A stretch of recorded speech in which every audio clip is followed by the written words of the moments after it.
welcome to another episode of Young Black Misses. I'm your host, Morgan F. And this two-part series, we're going to be chatting with a new phrase I haven't heard of. Mom twins? You know, moms that had babies around the same time. Mom twins.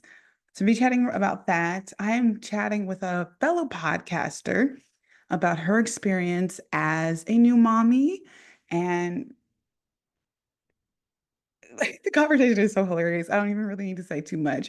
I want you to stick around for it. I mean, we got into some topics just about the weird things you just don't expect. We kind of had similar stories too.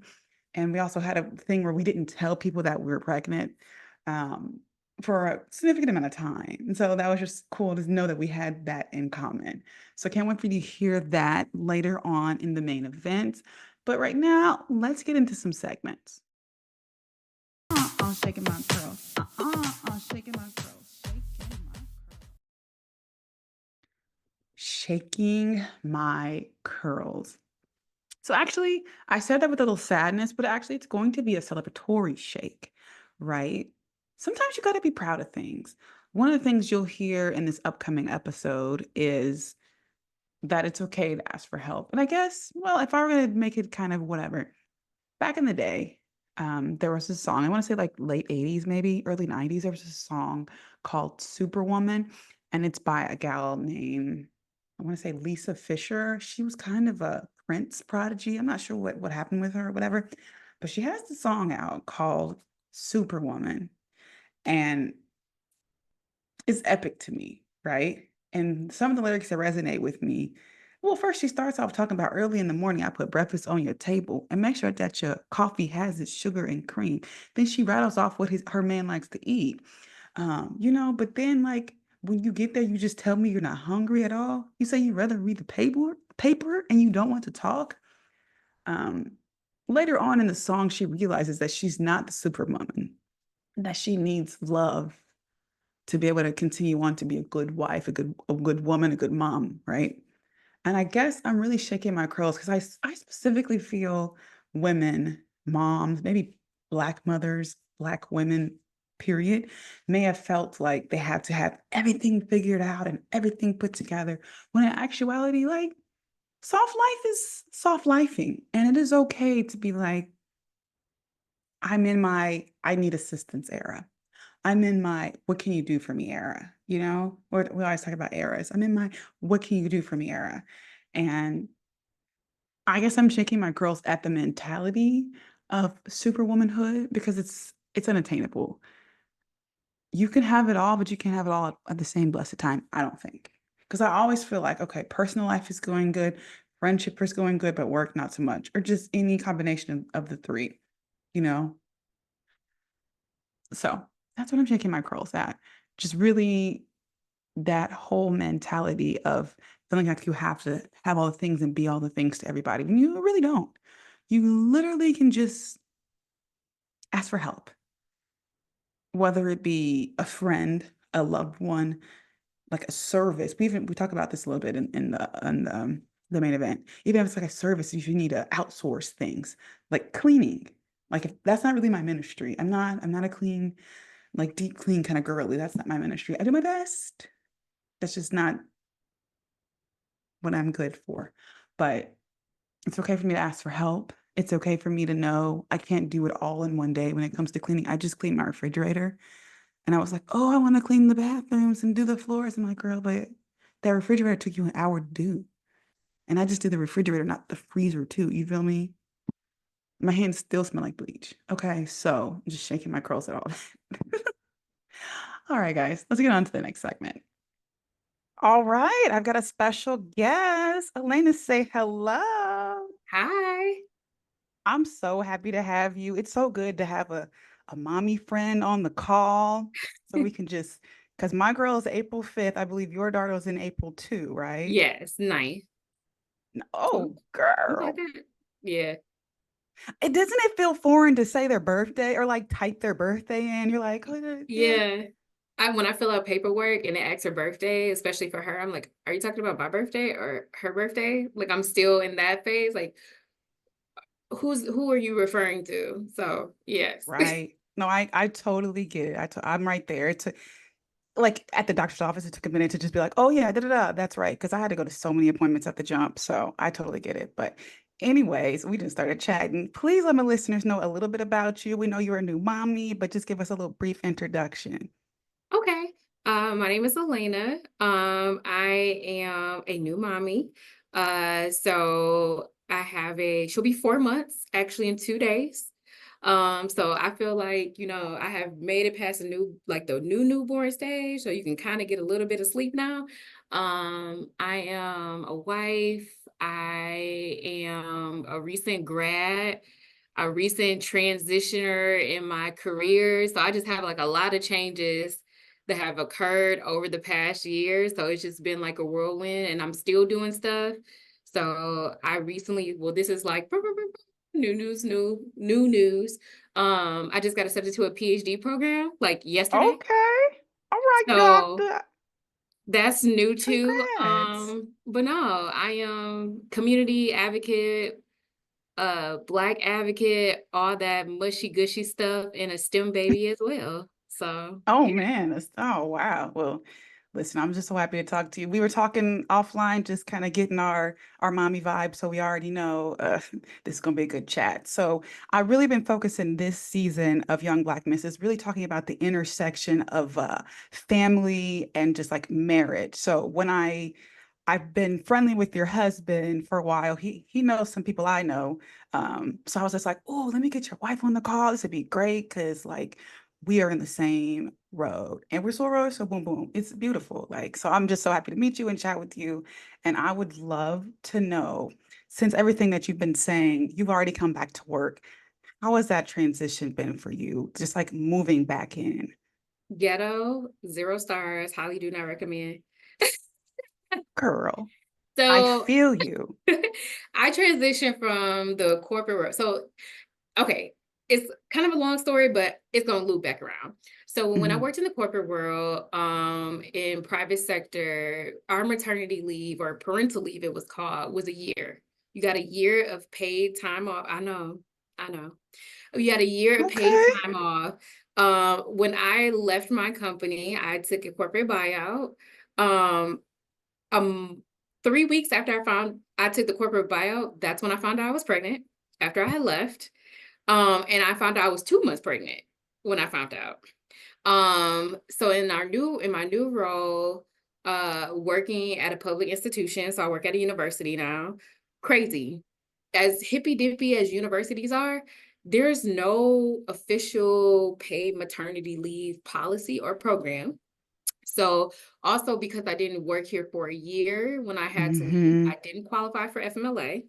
Yeah. So I was in an iffy spot where I was covered on the federal level for 8 weeks, but in order to get paid, you have to use your vacation time and your sick time. So I came back to work in 6 weeks because I didn't want to spend or cause a financial tailspin. Being a Capricorn, I would have been in a panic mode. So I came back to work at my 6 weeks versus going off for the full 8 weeks. So that contributed to it being ghetto and having to return because I felt like I wasn't quite ready. I was healed enough to return, but Right. being a new mom and a first time mom is that Mhm. you're in a panic mode where you're like, I don't want to leave my baby. And I think that's any layer, I guess, of having a kid, but definitely being like a first time mom, I was Right. like super stressed. But also I was like blessed because my mom is retired. So my mom and my sister, they keep our baby when we're at work. And, that gives you comfort because it's like at least she's with a safe person. Um, so it's ghetto. I'm back at work. It's fine. My group is very supportive, but would I rather be at home? Yes. Yeah. I Um, feel you. but I don't know if you would ever be ready to go back. You just kind of have Yeah. to make the leap. Yeah, I can. Yeah. So I was telling you before we got on this call, I had 4 months of maternity leave, which 16 weeks paid. Like, God bless you. Thank you. That was beautiful. Like, this job I've had for quite some time now, and I'm just like so grateful for that amount of time. And also, I only have to work in the office a few days a week, so that's been pretty nice. and even just like how they set up the mother suite. Well, everyone's kind of older, so like Mhm. nobody's really Using using that. it. Yeah, so there's like locks and stuff, and I freaked out because I was like, oh my God, what if I lock my pump in there and then what do I do? Like, how would I get this pump out, you know? So I didn't even lock it. I was just like, yeah, it'll be fine. So, but yesterday was my first like day in the office. And did I cry when I got in the car? Yes. But the way God worked out for me is I happen to have like a Bible app on, and it was such a weird Bible story that it totally distracted me before I knew I was at work. I was like, what is going on? So I totally get that transition can be ridiculous because I feel that same way. And I still don't think I'm ready because I even asked today, like, I know I come in 3 times a week, but can I come in 2 times a week? Because I Hmm. can't. And I think one of the like I didn't realize that we had this in common, but my folks also like my mom's retired too. She's, watching my child and she likes to be called the au pair, which I think is cute. Um, but I don't think I'll ever be ready. And I think one of the things I wouldn't know from you, what I'll share what for the biggest thing that surprised me that I'm actually getting good at is asking for help. So I'm curious, is there something that in this 4 beautiful months with your girl, have you realized, okay, like this is something, that I'm learning about myself as a mother? Yeah. That asking help was a good one. Out of my line sisters, I'm the baby of my line. So I'm also like one of the last ones to have a kid. So that's one of their advice for me was like always ask for help. But they all also know like I don't like to ask for help. So they would just show up and do stuff. So definitely asking for help was a good one that I learned. But I think one of the major things that I learned as a mom is I like to tell myself, and it's a joke between me and Richard, we like to call our baby a science experiment.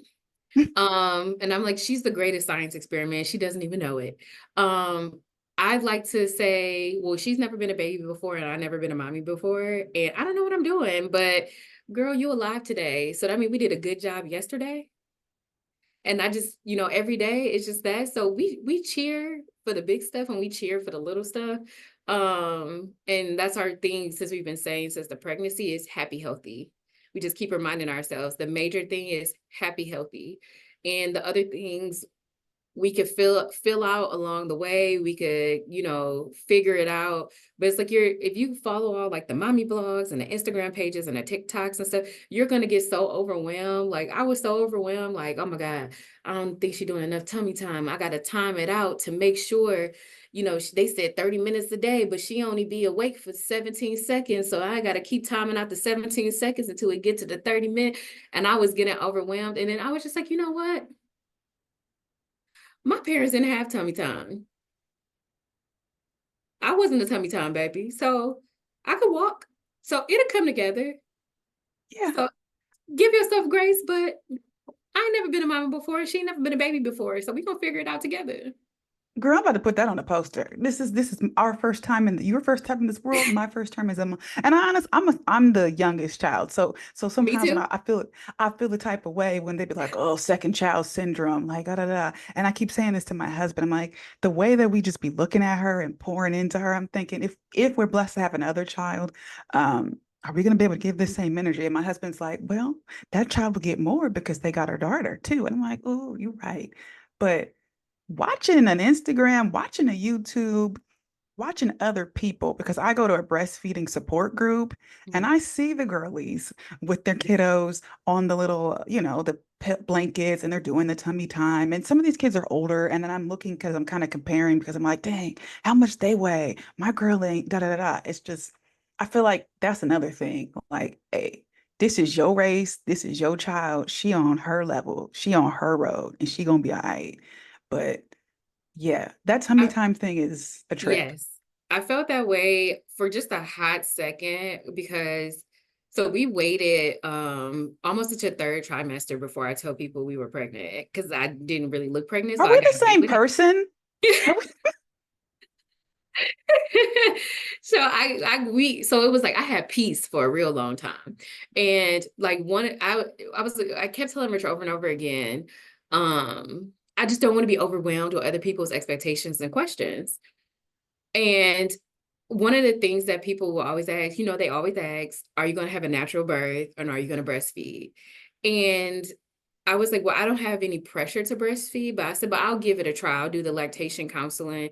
But I was like, it's not a big deal to me. And I Mhm. remember talking to someone, I don't remember who it is. And they had said along the lines like, you should really try it. It's better for the baby, blah, blah, blah. And then I was just like, but they all gonna eat the same chicken nuggets when they three.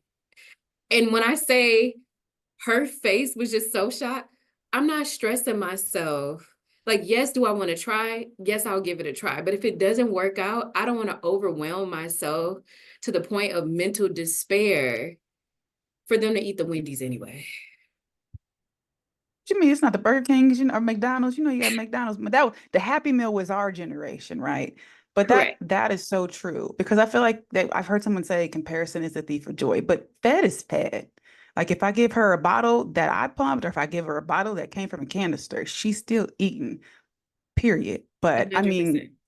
whatever's most important to you. Like I'm like a eco-friendly girly. We cloth diaper, right? Okay. And so some of the pressures that you may have had, like with, because nobody asked me if I was going to breastfeed. I think they just assumed because I'm that kind of girly, you know? Mm-hmm. But once I said cloth diapering, they were like, God bless you. And then like, well, I say, oh, it's not really that bad. Mind you, she's not on solid foods, right? Correct. But they're like, wait till she's on solids. And then someone else was like, oh my God, it's going to be so much better when she's on solids because you could just flick the thing in the toilet. And I'm like, that's gross. Okay, tap in. So it's just an interesting dynamic of like and I also wonder if just as being Black mothers, and I am in kind of a predominantly white space, I guess, considering the where I work and that breastfeeding class I go to, and I actually spot out Black people in the room, people of color, period. There's one person of color, and she doesn't say anything to me, what that irritates me, but we're moving along. But I just also think that the different parenting styles from different races may kind of be impacting my thought because I was really Mm-hmm. into Montessori style, and I still really like it.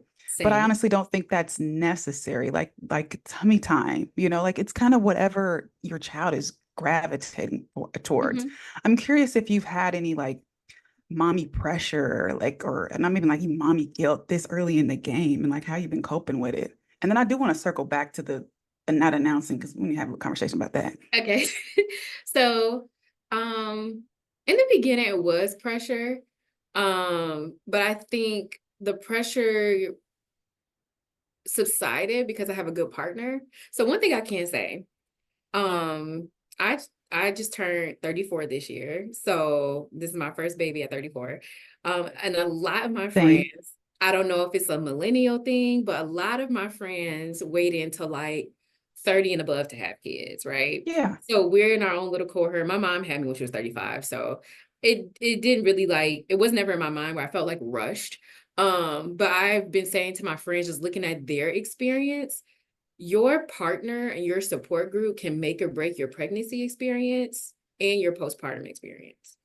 So I did have pressure on myself, but because I had such a good partner, it was like he kind of released some of that pressure. Like he would remind me, like, girl, you don't know what you're doing. I don't know what I'm doing either. Like we in this together. Like, so we do our little, Wonder Twin fist pumps to each other when we get her to stop crying. We don't know what we did. We just guessing and checking. Um, but I would say the first time like mom guilt hit me was maybe like she was 2 weeks, maybe 3 weeks, and she was just screaming at night. Like she would just have this thing where at night only she would scream. And I literally called the hospital. I was like, okay, I think I broke my baby. Because the first week and a half, she was so quiet. And this girl won't stop screaming. I was like, is it colic? And they was like, well, has she been crying like 5 hours? And I was like, no, it's been like 2. And they like, oh no, she fine. She just babying. And I was like, She just baby it. Come on now. it's not the same baby I bought home though. Um, and then I was talking to one of my friends and I was like, she said something and it caught me off guard. And it was like, yeah, when I heat the bottles. And I was like, wait, you heat bottles? I think in the hospital, they just assumed because of my age and like we looked like we knew what we was doing, that like it was like our second or third kid. Yeah. And I started to formula feed in the hospital because like 10 minutes into the lactation counseling, I was like, oh girl, you can go. Like I'm done. Um, but they give you pre-made formula. In the Mm-hmm. pre-made formula, you don't have to heat. We were looking for a He space to heat in the hospital. And she was like, oh no, you don't have to do that anymore, blah, blah, blah. It wasn't that you didn't have to heat bottles anymore. It was you don't have to heat pre-made. pre-made. So I took it as you didn't have to heat bottles. And I'm like, oh my God, has this girl been screaming at night because I've been giving her gas by giving her cold bottles? And I just burst out crying. Mm. And Richard was looking at me and he's like, are you okay? And I was like, I feel like I've been torturing her for 2 weeks. Like she's in excruciating pain because of, my mistake and I didn't know what I was doing. And that's when we came up with the rule of we never been parents before. She's never been a baby before. And everybody's just learning this great science I love it. experiment. So when it gets like a lot of pressure or like confusion, definitely lean on him, definitely lean on my friends that have already been mommies.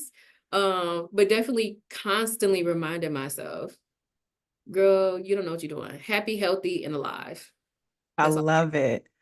I love it. Okay. But you've been talking a lot about your husband, Richard. And before we got on this call, no, he was a guest of the show. He's homie, right? Before we got on this call, you played a clip that he had said, and I'll set it up for our listeners, and then through the magic of editing, you will hear it, where I asked him about his self-care. Mhm. And so I just want to get your response to that. And then I would like to know, you as a 4-month-old mommy coming up, what is your self-care like? Uh, Other thing, I legit enjoy my me time. So, like, I got this weird remedy that as soon as I get home from work, before I do anything else, I have my one chair in my house and I just sit there and like I put my phone down. I just kind of put my head back a little bit. I don't go to sleep, but I just take a deep breath and just like have my moment to just do nothing for like a quick 10-minute break every day.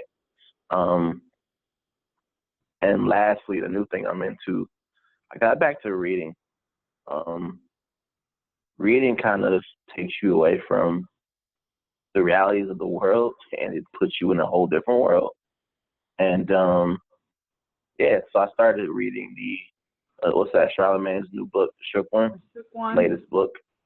Yeah, and so far so good. I'm on chapter 2, but I just found 15, 20 minutes to just read that, take my mind off what I went through at work or whatever it is. And yeah, for me, I'm golden at this. No, so it's so interesting to hear him talk about his self-care, because we have a close relationship, but I'm also a firm believer, we're a firm believer in people having their own thing.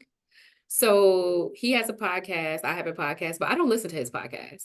I don't listen to his interviews. That's his thing.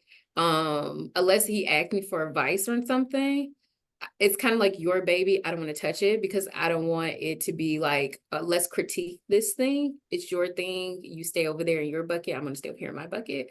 So it's interesting to hear his thoughts on things that he does for self-care. Some things I know about, some things I don't. So that was interesting to learn something new. It's also interesting because that clip is before we had Amara. So I'm like, now I Yeah, don't think that's he from has much. 2019. Yeah. Now I'm like, I don't think he has much time to read. Yeah. And we As here because the book. right. So yeah, that's interesting. For me, for self-care, is interesting because a lot of my self-care is the same. Your girl loves to take a nap. I will nap anytime of the day, any place, location, temperature. Like having a nap releases my brain and I could wake up and conquer the world. So that's definitely self-care. I'm a podcast girl. Um, I can wake up and conquer the world. Okay. yeah. Yeah, he said the same thing. I just want to call that out just in case we both didn't hear the clip. Feel like I can conquer the world. Yes. How long have you I'm guys been married, by the way? we got married in 2016 Okay, so you're at 8 coming and up. then we've been dating since 2010. Okay. I'm sorry to cut your thought off. I No, you're apologize. good. Your So podcast? Yeah, tell us about the podcast. sleeping podcast, I am a true crime girly. So I find in an interesting way peace in the mystery. So I listen to a Mm. lot of, Dateline, crime junkies, all that type of stuff. Um, and then music. I am a heavy music girl. Like Now, what are we listening to? when I say everything but country, I can do everything but country and jazz. Something about jazz that makes me on edge, and I can't figure out what it is. But I go from like rock, like I could go on the spectrum. I could do like Paramore, and then I could go all Mm. the way back to like the 1950s and listening to like the Mamas and the Papas. Then I could do some Oh, yeah. funk. I'm just all. It literally is just like, what am I into today? Which way is the wind blowing? I bet if you got an Apple playlist, you know how they do this, they update like favorite music and then it's just randomly weird. Mine is kind of conflicting because I have some gospel mixed in with some ratchet music. I'm like, Father, forgive me. We just gonna skip that little song. You know, My you know bad. your heart. You know your heart. Amen. He does. He does. And I could just real quick. But I think that's so important as new moms to take time for ourselves, just to have that self-care, whether you can sit down and read a book like maybe your husband does. I don't know. Maybe he doesn't do that anymore. I'll have to share that clip with him at some But point and see what he thinks. two things I think I left off that I definitely would recommend that you said Oh it, like yeah. mommies, especially being women, especially being Black women. Two major things I always recommend as self-care that is non-traditional. Get yourself a cleaning lady Ooh. and get yourself a massage membership. Those are Ooh. two things on my list. So I do have a massage membership. I try to at least get one once a month. If I don't use it, then they pile up and you can use them over and over again. But that's like That's my nice. zone. It helps get myself back together. But definitely I learned as an industrial engineer, outsourcing could be good. The same thing that it would take me all day to clean my house, a lady can come in and do it an hour and a half. So if I work for 2 hours and I could pay to have my whole Saturday back where I could actually relax and mentally and physically get myself together versus, because once you start cleaning up, that's a whole nother day of work. Yeah. You really didn't get a break and now the weekend is over. Right. See, for Outsourcing. me, yeah, absolutely. See, for me, my outsource is if you want to come visit and you over for more than 45 minutes to an hour, you go ahead, sweet. I'll get you a chore. No, for real. I put it on my list. I feel like we have so much in common that, I feel you, you reach out, I got your back. But I'm curious, like you have this really great support system out there. How have your mom friends been helping you? And what's like the biggest piece of advice maybe they provided you? Um, Mom friend. So my best friend is a mommy. I'm her son's godmother. He just turned Mhm. 3, my little baby Logan. Um, but all that, like my line sisters and different sorors. I think the major thing is like them reflecting on things that they didn't have and kind of filling that in for me. So even when they had kids and I didn't have kids, my major thing is I always prepare meals for them and took them for their family. So I would do like big batch cooking and then like twice a week I would take them food. So after I had Amara, they would bring me food. They would come over and help clean. Those things are actually helpful to you as a new mommy. I think, and then they also provided me with advice, but also like their tips and tricks. So of course, as a new mom, you don't know, what diaper cream to use. And, Hmm. do you really need a crib? Do you really need this thing? So they were giving me insight like, girl, don't worry about getting them glass bottles. This bottle is just fine.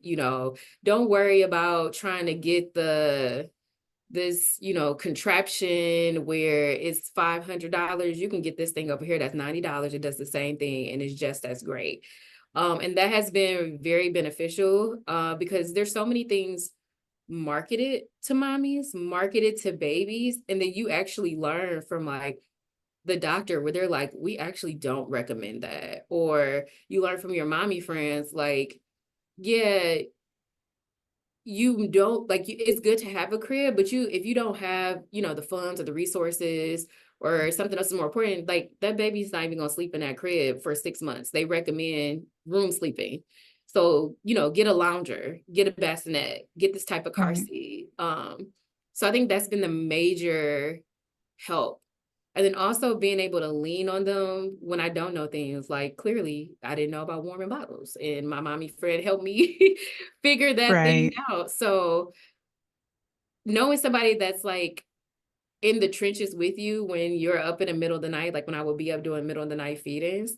I have friends that had kids that were like under one that they were still up doing things. So just having someone to talk to or, explain things to, those are actually really helpful as well than someone, financially supporting you. It's just Right. somebody to talk to and they understand and advice. So yeah.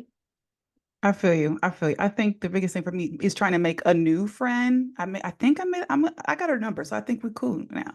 Making a new friend through my breastfeeding support Mm. group. I mean, she's got a 6 month old, so it's like she a little ahead of me, and that's just been really beautiful to be able to connect with her. Have you like sought out new mommy friends? You like, look, it's what they say, no new friends. Uh, I, I mean, I don't want to say like no new friends, but I haven't really, I haven't really sought out any like new mommy friends. And like I said, I think it's just because when I say so many of my friends have just had kids, like Hmm. COVID, like, so they're literally 3 and under. It's like, I don't really have the need to have Yeah. new mommy friends, but also if someone is like, inherited into the group, I wouldn't turn them away. I'm just not like actively seeking like, oh, I don't have anybody that I could, access to or XYZ. So like for example, one of our closest friends, their daughter just turned 1. So like they're just like every time their daughter goes up a stage in clothing, they're just like, here's a trash bag of clothes. Another of my friends, him and his wife, they had 2 kids during COVID, and he's like, I'm done. He had 2 daughters. So literally he's like changing table, this, that, the other, bassinet, girl, it's yours. So I've been able to leverage that and kind of work that ecosystem. But down the line, you never know. Maybe my daughter becomes a dance girl and none of our other friends do dance. So now I have to find new mommy friends that are in the dance mom clique. It's just right now, all she's doing is tummy time and trying to stay awake. So Out here fighting her sleep already. I feel it. But a couple more things. So one more question for you, and then I want to play a quick little game with you. I don't know your reasoning for keeping things tight about your pregnancy, but I had like a lot of infertility issues. So having just even getting to the point of being like pregnant this long, that's why I was like, I don't want nobody to know, right? And so I feel like a lot of times when people would be like, "Oh, your pregnancy went so fast. I didn't even know." Like, blah, blah, blah. It just kind of felt like and I don't even show my daughter on social media. I'm cautiously trying not to say her name on this podcast mhm, because she didn't ask for this. She didn't want to do any of this. She don't know, right? correct. But like holding her so tightly like that to me and not even sharing my pregnancy or like even posting pictures, I slightly regret that, like doing like the bump pictures. Mhm. But other than that, I don't really regret anything about not saying it. But I'm curious if you've had reflected back about your delay and wondered maybe what do you do it differently? I actually don't regret anything. Um, so similar to you, I was diagnosed with PCOS in high school. And which they told me then, like, you probably, if you ever had kids, you'll probably need fertility treatments, et cetera, et cetera. So when me and my husband first started dating, like literally the first few weeks of us dating, I was like, I don't know how serious you think this is, but I have this condition and I may not be able to have kids. So if kids is a deal breaker for you, I may not be the girl for you because I don't want you to wake up at 40 and now you're angry at me because you never got the kid that you always desired. Um, so that's why when I found out I was pregnant, I was already 2 months pregnant when I found out I was pregnant because I didn't I'd never been pregnant before. And we had been together from 20. So just imagine from the ages of 20 years old all the way to 34, nothing. And we weren't like trying. So that was another Same. thing. Um, so it was that. But then also my fear, I have anxiety. So my brain always goes to the worst case scenario. So my thing was, Right. I didn't want to tell a bunch of people and something happened. And then you have to go back and tell them, oh, I'm not pregnant anymore, or we lost the baby, or, whatever, whatever. Um, but also it took me a while to adjust to actually being like, oh, this is real. Mm-hmm. Because I also had a anterior placenta. So I couldn't feel her kick until almost my third trimester. So she was fine. It's just I'm not sure if you're familiar with it, but an anterior Yeah, but you placenta, go to yeah. explain. So it's in front of your baby. So usually when people can see the movements and stuff, it's because the placenta is behind the baby. Mine was in front of it. So it was like I couldn't really feel anything either. So it was just like this weird concoction of things. But then Mm. also my major thing was I was like, I'm not a huge people person. My husband's the people person, not me. So I was like, I don't really want people to like talk to me. I don't want them to touch me. I don't want their advice. I don't want their opinions. Like Yep. I had to made it like I still remember a conversation with my sister-in-law and I love her dearly, but she was like, are you gonna do a natural birth? And I was like, why would I do that? And she was like, yeah. And I was like, well, the God make doctors and doctors make epidurals. And I think I'm going to go for the epidural. Like we've known for hundreds of years that childbirth is painful. And I feel like I don't have nothing to prove to nobody. So I'll Yeah, go I this blame route. I blame But, Mary. It's but I like, was like, I could okay, just imagine kind of leave. like having that conversation hundreds of times. And then you have the unsolicited people in the grocery store that want to talk to you. And then also with us having, him having a podcast, I'm having a podcast and these different things, like you said, you open up to the different comments and people are like, oh, are you drinking? I saw you drinking pop on this thing, pregnant people not supposed to have pop and this thing. Yeah. Yeah. So yes, and then like you said, we shared a little bit. So like we did share like baby shower pictures, like well after the baby shower. When we had her, we did make a post maybe like a week after, but that was just because they announced it in the chapter meeting and somebody wrote on my wall like congrats. And I was like, oh Oh, crap, so now I gotta tell people because somebody wrote congrats on my wall. But we just posted like her feet. same. So it was like, but like now occasionally I post her, but I post her like in my story. So it'll be gone Right. in like 24 hours. And I don't follow a lot of miscellaneous people on my personal page. Like I pretty Right. much know everybody. So I feel like a little bit safer Right. around that.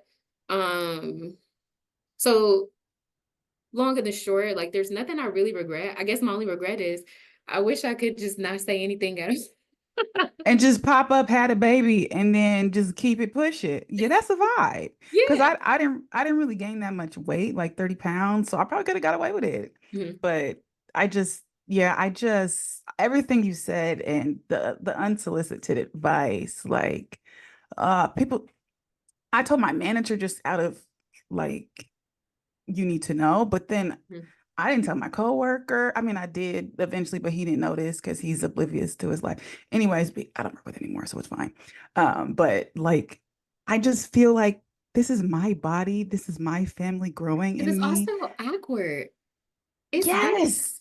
And it then it's like they in your sex life though. so I was gonna say, granted, I'm not gonna cuss, but it kind of reminds me of the Instagram/TikTok where it's like when people see I'm pregnant and they can think like, you know, dick rider. That's why I was like, oh my God, I feel so uncomfortable. Like this is so very uncomfortable. Right. Very Because it's like, oh, especially when they ask for you trying, like, that was, part. like, But come on. But one of the key things that I've also learned in life in general, this is a little caveat about my personality. Whenever people ask me something that makes me uncomfortable, I tend to also make them uncomfortable. So when people, I need to get better at I've that. gotten that like, oh, were you trying? And I go, absolutely not. Or when they say, the one I get is, are you gonna try to have another one? And I was like, I didn't try to have the first one. And then I just looked. Because now we're both awkward. And now at least I don't feel awkward by myself. I need to practice that in my mind. Oh my goodness. Well, It has been lovely talking to you. I want to play a quick game. I think I'm about to switch up a couple of my responses because of something you said. Okay. So I play a game called Marry, Date, or Dump, which you can kind of gather how you might play it. Just depends on how you feel. Oh, so the first question I want to know for you, and I feel like I should switch this up because of what you just said about naps. So I'm gonna throw naps in there. So marry, date, or dump. So I'm going to just throw in naps first. Naps, Target runs, or alone time. Which one you marrying? Which So one you dating? Which one you I'm dumping? going to marry the naps. I'm going to date the alone time, and I'm going to dump the Target time.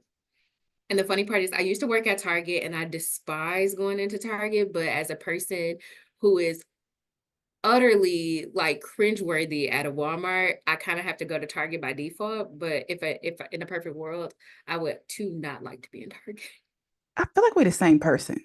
Like everything you're saying, I'm just like, if you was here, we'd be homies, you know? We doing double dates. It's great. But no, I get you. But I would say I'm an I'm always Instacart girl. married. I'm an Instacart Target girl. You could bring me Oh, my stuff. yeah. Their pickup is clutch, you know, because then you don't spend as much. That's good. But I think I've always got to do the Target run. That's always the top. Okay, one more for you. Okay. Okay. Cuddles with your daughter, cuddles with your man, or mindless TV. That's hard. So I'm married, cuddles with my daughter. The weird part is I'm not really a touchy person. So it's gonna sound mean if I put mindless TV as dating and then dumb cuddles with my husband. I'm the type of person where it's just like when I'm in the mood, like to be touched, not even like in like a sexual way, we could do, but like I'm also good with just kind of like we could be in the same room. I could have on headphones and he could be watching TV and I'm in a happy place. Yeah, see, girl, you did. We're the same. Yes, I love that. Except for, yeah, I would definitely date cuddles with my man. But but I get all that because and I think that's what's a beautiful thing about when you know you're with the right person because it's like it just feels good, but you just right next to me and the baby's right here and we just vibing. We don't need to be all up on each other, and I love that. I love y'all's relationship, and I'm so happy I got to talk to you today. Please tell my listeners how we can support you and follow you.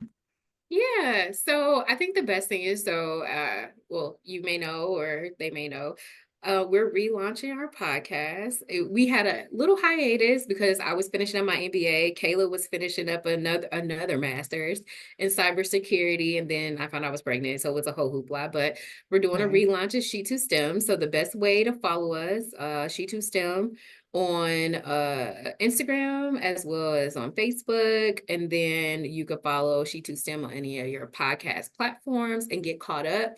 It's a podcast about Black women in STEM and our stories. So interviews and just conversations on surviving in the STEM world.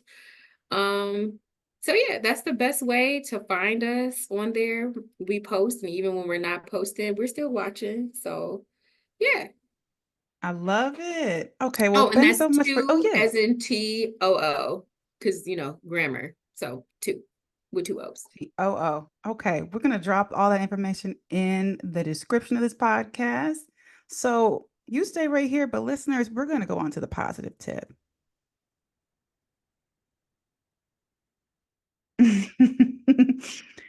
Oh my goodness, I loved that conversation.